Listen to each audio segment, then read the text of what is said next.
تو چلیے آج ہم علامہ غلام احمد پرویز صاحب کی کتاب اسلام ایک چیلنج مذہب کو کے حوالے سے ایک بہت ہی اہم سوال پر غور کرتے ہیں کہ عقل اور ایمان کا آپس میں آخر رشتہ کیا ہے۔ اکثر یہی سمجھا جاتا ہے نا کہ ایمان لانے کے لیے عقل کو ایک طرف رکھنا پڑتا ہے، لیکن کیا ہو اگر ایک آسمانی کتاب خود ہمیں اس کے بالکل برعکس سوچنے کی دعوت دے؟ آئیے اسی دلچسپ نقطے سے اپنی بات شروع کرتے ہیں۔ قرآن کا نظریہ اس عام خیال سے بالکل الگ ہے۔ وہ ہم سے آنکھیں بند کر کے ماننے کا مطالبہ کرتا ہی نہیں، بلکہ بار بار عقل اور فکر سے کام لینے کی بھرپور حوصلہ افزائی کرتا ہے۔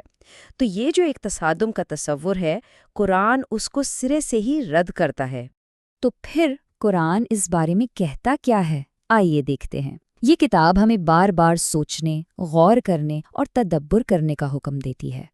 یہاں دیکھیں کتنا واضح سوال ہے۔ قرآن پوچھ رہا ہے کہ لوگ اس میں غور و فکر کیوں نہیں کرتے؟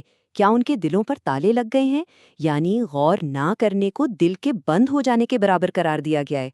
اور یہ آیت تو سبحان اللہ گویا ایک جھنجھوڑنے والی دعوت ہے کہ اٹھو، اکیلے ہو یا دو کی ٹولیوں میں، لیکن اٹھو اور خود سوچو، غور و فکر کرو۔ اب قرآن ایک اور بہت اہم فرق واضح کرتا ہے: پختہ علم کی بنیاد پر عمل کرنا اور محض اندازوں اور قیاس آرائیوں پر بھروسہ کرنا۔ تو دیکھیں، ایک طرف ہے علم، یعنی ایسی معلومات جس پر یقین کیا جا سکے، جو ٹھوس ہو، اور دوسری طرف ہے ظن، یعنی محض اندازہ یا قیاس۔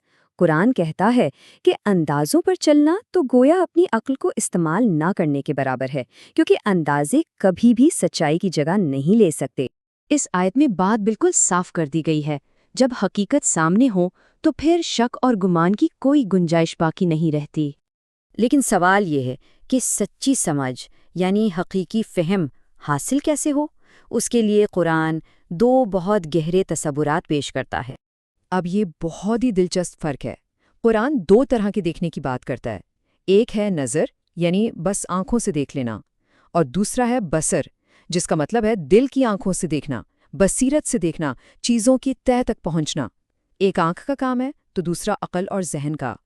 اور یہ آیت اسی نقطے کو کتنی خوبصورتی سے سمجھا رہی ہے کہ کچھ لوگ آپ کی طرف نظر تو کر رہے ہیں لیکن بصر نہیں کر رہے، یعنی وہ اپنی آنکھوں سے دیکھ تو رہے ہیں مگر حقیقت کو سمجھ نہیں پا رہے کیونکہ ان کی بصیرت کام نہیں کر رہی۔ تو ان سب باتوں سے ہم ایک ہی نتیجے پر پہنچتے ہیں کہ عقل اور ایمان ایک دوسرے کے دشمن نہیں، بلکہ یہ تو ایک دوسرے کے بہترین ساتھی ہیں۔ اس کے لیے مصنف نے ایک بہت زبردست مثال دی ہے کہ عقل ایک بہترین مشین کی طرح ہے، لیکن اس مشین کو چلانے والی قوت، وہ موٹر ایمان ہے۔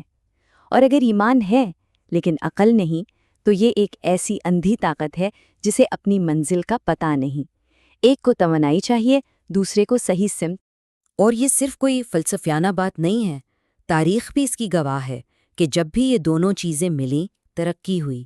مشہور professor Alfred North Whitehead کا یہ کال دیکھیں جو اسی خیال کو اور مضبوط کرتا ہے کہ جن ادوار میں حقیقی ایمان تھا وہی دور عقلیت اور علمی ترقی کے بھی تھے۔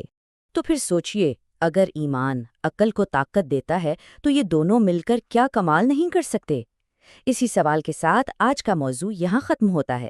اگلے موضوع کے ساتھ پھر حاضر ہوں گے۔ اللہ حافظ۔